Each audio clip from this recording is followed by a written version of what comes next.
Assalamualaikum warahmatullahi wabarakatuh dan salam sejahtera. Okey, kita sambung balik pelajaran kita, iaitu bab 1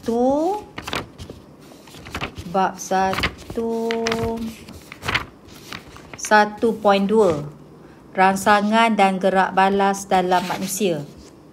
Okey, kita sambung organ deria kita yang ketiga, iaitu hidung. Jadi awak boleh refer buku teks muka surat 14. Okey. Apakah bahagian hidung? Dia suruh kita perhatikan rajah 1.11. Okey, kita tengok sini kita perhatikan Ni hidung.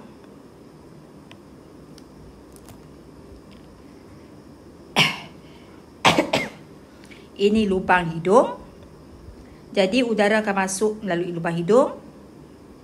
Dan di bahagian atas lubang hidung ni ada sel deria bau, ataupun kita panggil reseptor bau, dekat bahagian atas rongga hidung. Dekat sini. Dan ini besarkan gambar ni. Ini adalah sel deria bau. Sel deria bau. Sel deria bau ni akan bersambung dengan saraf. Nampak dia ada connection dengan saraf tadi.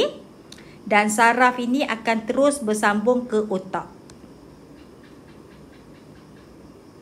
Jelas? Mudah sikit untuk hidung ni, simple. Okay, kita tengok. Jadi apa yang cikgu nak awak buat? Kita nak tulis nota macam ni. Ini nota awak Jadi kena tulis tajuk lah kat sini. Macam biasa, tulis tarikh, hari, tarikh dan hari. Kita sambung hidung.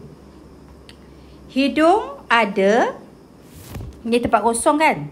Tempat kosong ni kita carilah maklumat dalam buku teks muka surat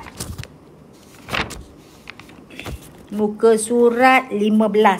Muka surat 15 yang ni lah. Surat 15. Hidung ada apa? Sel deria bau. Jadi awak tulis jawapan dekat sini. Sel deria bau. Okey. Apakah ciri-ciri sel deria bau? Ciri-ciri sel deria bau adalah ada tiga. Halus,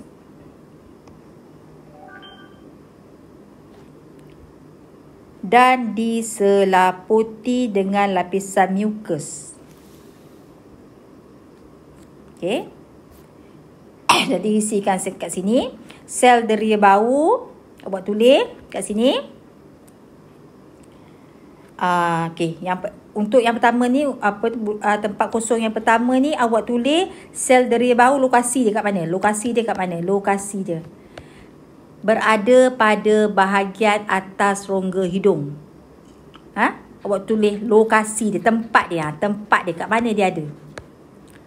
Berada pada bahagian atas rongga hidung. Okey.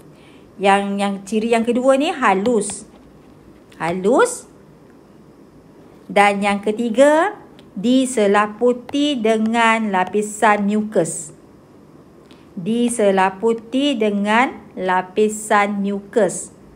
Jawapannya ada kat sini. Halus. Yang kedua, yang ketiga diselaputi dengan lapisan mukus. Yang pertama terletak di bahagian atas rongga hidung.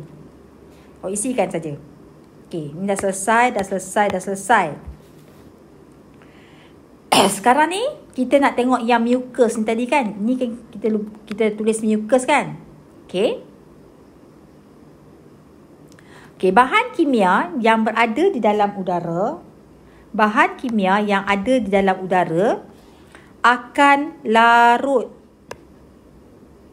Semua ni cikgu ambil daripada nota pada muka surat 15 ya.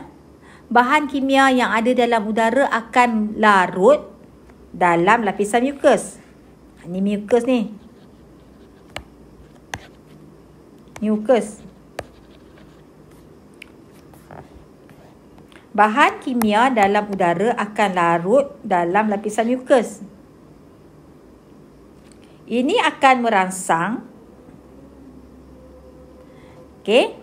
Bila dia larut dalam lapisan mukus dan merangsang. Okey, bila dia dah larut, bahan kimia ni akan merangsang. Mula-mula bahan kimia ni akan larut dalam lapisan mukus. Kemudian bahan kimia ni akan merangsang. Merangsang siapa? Sel deria bau. Akan merangsang sel deria bau. Untuk menghasilkan apa? Untuk menghasilkan impuls. Saya sengaja tak nak tulis ya, sebab saya nak suruh cari sendiri jawapan dalam buku teks. Dan impuls ni akan dihantar ke bahagian mana last sekali? Akan dihantar ke otak. Macam tu lah. Jadi bila kita buat catat alih macam ni, kita lagi faham perjalanan dia tu. Okey. Ulangan lagi sekali. Hidung ada sel deria bau. Apakah ciri-ciri sel deria bau? Tempat dia kat mana? Halus. Dan diselaputi oleh lapisan mukus. Okey. Bahan kimia dalam udara akan larut pada lapisan mukus. Seterusnya akan merangsang sel deria bau, menghasilkan impuls, dan impuls akan dihantar ke otak. Okey, simple, senang. Okey, kita dah habis dah bahagian hidung. Seterusnya kita nak tengok bahagian lidah. Cikgu kena buat nota macam ni sebab saya punya skrin ni macam tak cukup panjang untuk saya nak tulis daripada atas ke bawah. Jadi saya sengit-sengitkan lah. Jadi kalau awak nak ikut macam ni pun boleh. Awak nak buat lurus daripada atas ke bawah pun tak ada masalah. Okey, lidah. Lidah adalah organ deria rasa. Permukaan lidah ada apa? Permukaan lidah ada apa? Ada papila. Lidah, di atas permukaan lidah ada papila. Kat mana cikgu dapat ni? Cikgu dapatkan daripada muka surat 15. Barisan yang ketiga. Okey. Atas lidah, atas permukaan lidah ada papila. Pada permukaan papila pula terdapatnya tunas rasa. Ini tunas rasa. Jadi bahan kimia akan larut pada tunas rasa. Bahan kimia dalam makanan tadi akan larut pada tunas rasa. Ini tunas rasa. Tunas rasa.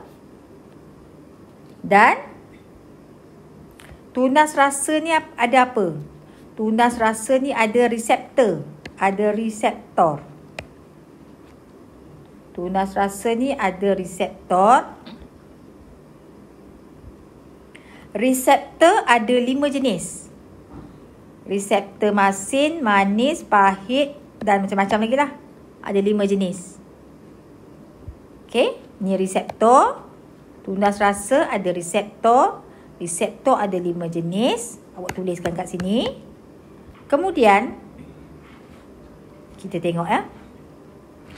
Okey, bahan kimia dalam makanan akan larut dalam tunas rasa. Tunas rasa ada reseptor. Ni reseptor, reseptor.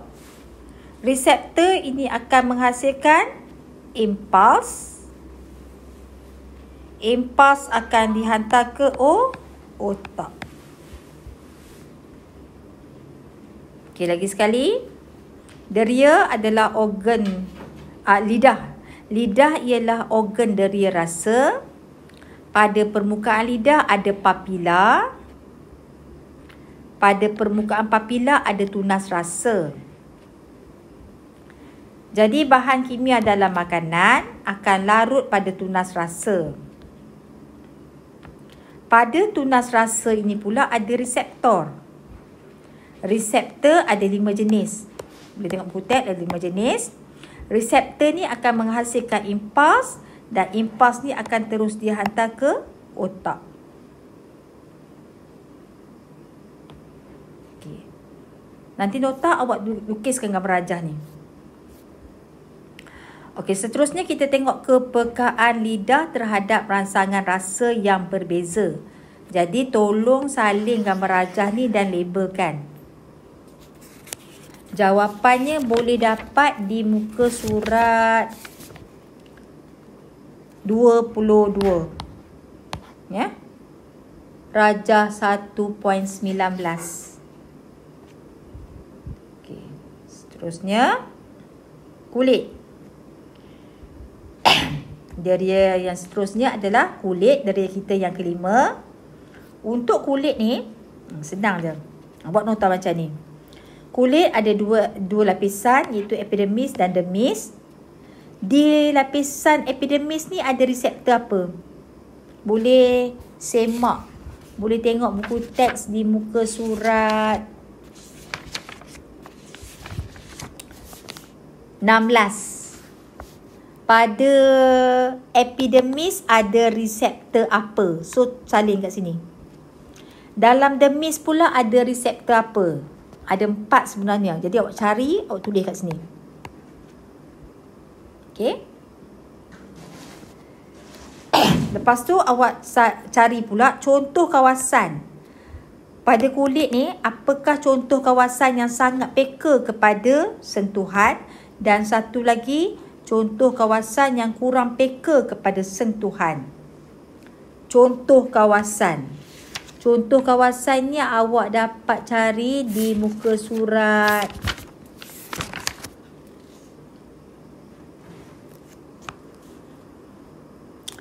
muka surat 22.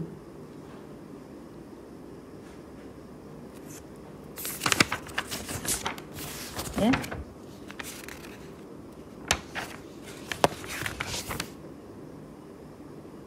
Okay, ada dalam buku teks contoh kawasan yang peka kepada sentuhan dan juga contoh kawasan yang kurang peka kepada sentuhan. Dan kulit juga, kepekaan kulit bergantung kepada 2 faktor. 2 faktor tu awak boleh dapat di muka surat 20.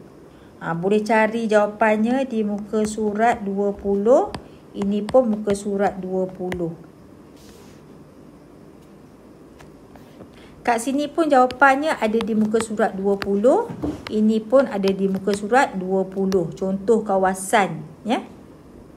Okey. Mudah saja.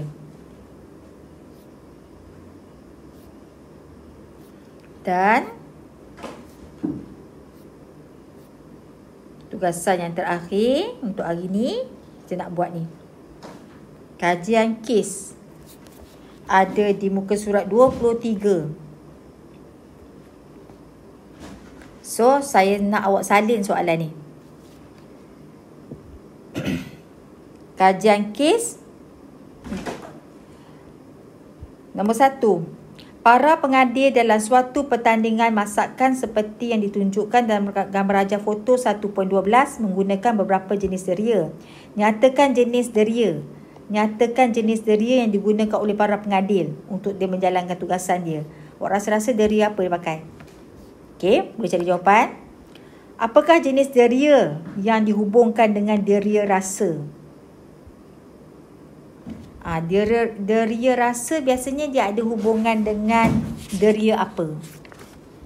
Jadi maklumat ni awak boleh baca di muka surat 22. Jawapannya ada kat situ.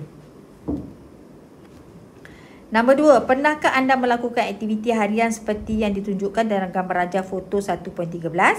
Apakah kombinasi ni gabungan deria yang diaplikasikan dalam aktiviti ini?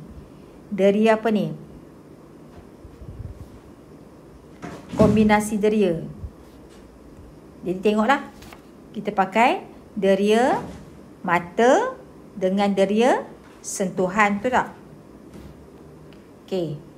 2B, apakah kepentingan kepekaan kombinasi organ deria untuk melakukan aktiviti ini?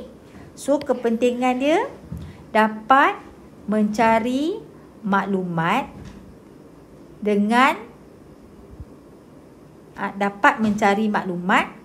dengan menyentuh skrin pada telefon.